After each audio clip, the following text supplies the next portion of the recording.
Welcome to the Mike and JD Show YouTube channel. Thank you for being here. I want you to do me a big favor before you check out this clip. I want you to hit the like button. I want you to throw in a comment and make sure you're a subscriber to this channel. And then I want you to share this video with your friends. Help us defeat the algorithm. And then if you like this content and you appreciate this content, please head over to patreon.com/the Mike and JD Show and support the show. That is how we actually get funded to be able to do this. So we thank you very much for being here. And now enjoy the clip.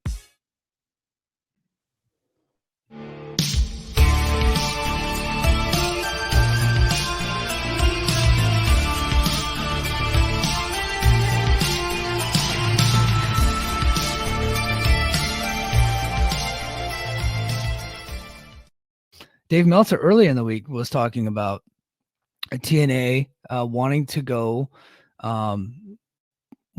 live every single Thursday from Full Sail University, and that just seems that seems bonkers to me. And so originally when he said it,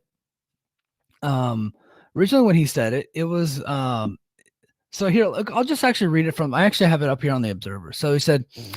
In the TNA section, he said there's a major goal of moving the TV to live, where they would shoot every week at the same location. Ed Nordholm, Scott D'Amore, and Lou D'Angeli had made a connection with Full Sail University in Orlando, which is where TNA or NXT used to tape. They had recently toured the campus, and after D'Amore was let go, Nordholm was removed from the picture. Leonard Asper and other execs were also interested and were said to have toured Full Sail.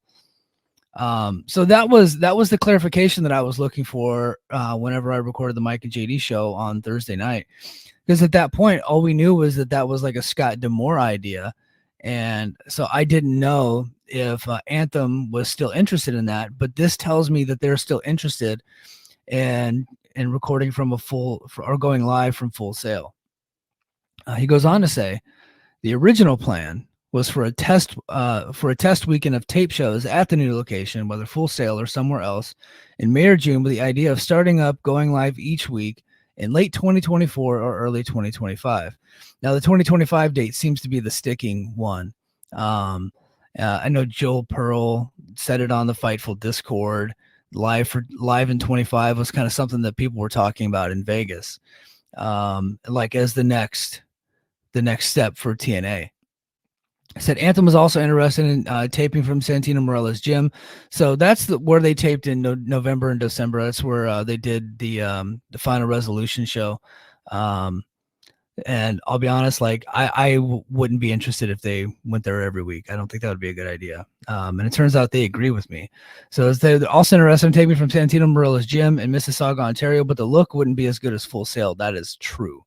Where WWE taped NXT for years. Another person said they heard Morella's gym was less likely and maybe crossed off the list because it's a functioning MMA and wrestling gym, and that could impact the gym's primary business too much, having weekly live television. Of course, Orlando would be a difficult market to sell tickets. And I think Dave is assuming that they would try to sell tickets every week. I don't think that they would. I think that if they went to Full Sail, this would be much like NXT, free to get into. So NXT was able to sell tickets and let students in for free at Full Sail, but that's WWE. TNA wouldn't be able to sell many tickets that are given NXT as free and in the area every Tuesday. And you don't know how many students and friends they could get for a TNA product running every single week. Right. So if they did go and they went live every week, and I'm going to talk about my opinion about that, I think the move is people get in for free. But there are advantages of Full Sail in the sense that the look is very TV friendly, and they can work the deal where students help out on production, which I think is knowing what they like to spend on production. I think that is a win for TNA. D'Amore's goal was some live TV shoots this year and every week live in 2025. So that's a story right there for TNA live in 25. I don't think that's a good idea. I don't think that's a good idea at all. In fact, I think that's one way to find themselves going out of business or actually ending up selling the company, unless, of course, they have a media rights deal for not a major network, but a bigger network than what they're on right now. So if that's in their back pocket, then that's a good idea. But if they're just going to run live on Access every week, I don't think that's smart. I just don't see the money in it. You're essentially doubling or even tripling, depending on the month, your production costs, because right now, talent, they get paid per date. Like I know some of them are on like, upwards of 5-year deals, but they have certain dates markers they have to hit, and they have like an average money they make per date. So that's so when you do that, now you're compound, like you're adding more dates to the calendar, which means like you have to pay these people more. So when they go to a TNA taping right now, it's like essentially like a 2-for-1 deal, right? Like you're getting them for one night, but there's 2 tapings. So you only pay them once, right? They only get paid per that date. Now, if you go live every single week, right? So now each episode, you have to pay them their same rate, right? So now you've essentially doubled the cost. And so, and then also there are production costs associated with going live that are more expensive than if they were to go taped. I just don't think that's a smart move. I think that that's one way to find themselves out of business in a hurry. That's one way to tank the company. And it's not wise. I would advise against it, unless of course they're going to be getting paid extra for it. What I would do, and this is something that we've been talking about here on BFI for a long time, and what I know BQ has also brought it up on his podcast. I think you tour monthly, right, for the big shows, Impact Plus and the pay-per-views, and my opinion is you go into that market like Saturday, like once a month on Saturday nights, like once a month on Saturday night, like that's like your big night. And you do it on a night, obviously, the WWE or AEW is not running. And you do like the big Saturday night show, but only once, right? And you can book a bigger arena, like maybe like 15 to 20% bigger than what normal, or you can open up those arenas that you're booking. You can open them up a little bit more and just try to fit as many people as you can in one night, as opposed to running 2 nights in a row in that same town, because that's overwhelming. And it's a difficult ask for people to go 2 nights in a row. So you just go one night, right? So say like a Lario Center, instead of doing Friday and Saturday night, you just do Saturday night, and you just try to get as many people as you can in there.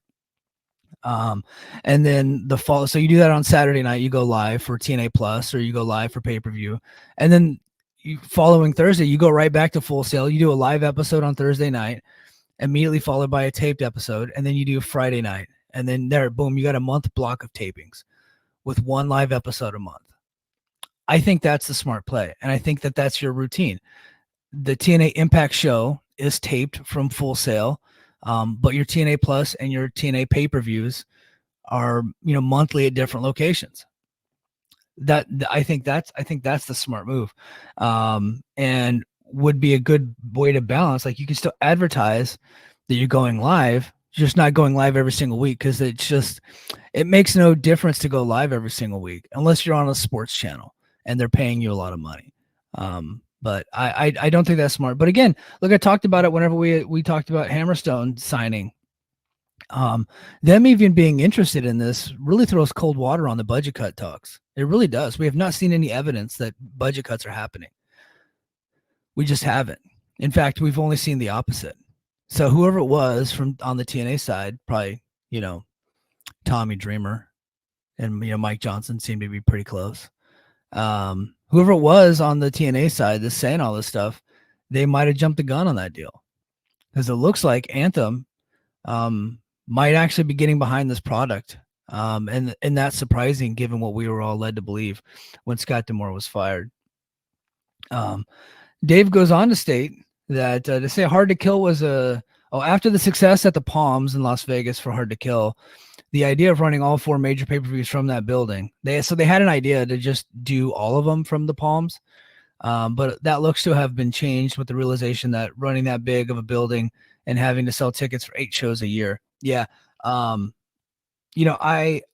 actually don't hate that idea. Like, do all their, run monthly at the Palms, and then like for your live big shows, and then just immediately go back to Orlando. Then you just have like 2 locations. Like, I don't think that would be too crazy, but you would have to have like a good deal from the Palms, and apparently like the Palms and TNA have like some related, because they're going right back in April. But it looks like they were thinking about doing it, but probably not a good idea. Now, again, if they just ran one Saturday a month at the Palms, and then went right back to Orlando, Thursday, Friday, once a month, I think that could be doable, because like even if like the Palms is a hot place to be, right? You're gonna be able to get a lot more people in the Palms, than you can just about anywhere else. For a company like TNA at their level, they could probably get more people in the Palms than they could anywhere else, and it's a more affordable location than say like running the MGM Grand. Like there are bigger arenas that they can run in the States, but they just can't get that many people because you know a lot of time, like when they were at the Hilario Center, they said it was New Orleans. That's not New Orleans. It's like 30 minutes away, right? It's not New Orleans proper. And so you're not getting a lot of, you're asking people that live in the New Orleans area to drive like 30 minutes away to go to some shithole town, in like an old building to go to a show.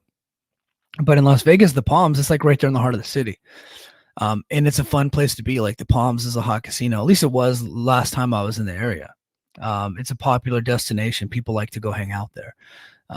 So even if you're not selling tickets ahead of time, there's going to be enough people in that vicinity that if you just do your advertising properly with the billboards and the big sign, outside of the Palms, then I think you're good to go.